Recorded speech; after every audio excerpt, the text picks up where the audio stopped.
ওরে বাবা রে, এই শোনো চাকি কই ঢালছি রে, দিনে ঢালতে পারছি নি, হাত পড়ে গেল যে। আরে সর্বনাশ, এই মাল কোথা থেকে আমদানি হইল রে? এই কি দেখছিস রে? Oh my god! একবার পরিবর্তন দেখতে রে।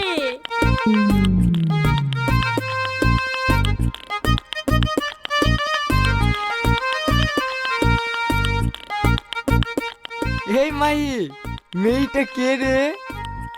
এইটা আমার ছোট খালা, আমাদের বাড়িতে বেড়াতে এসে। খালা মানে? এটা তাহলে টনির শালি।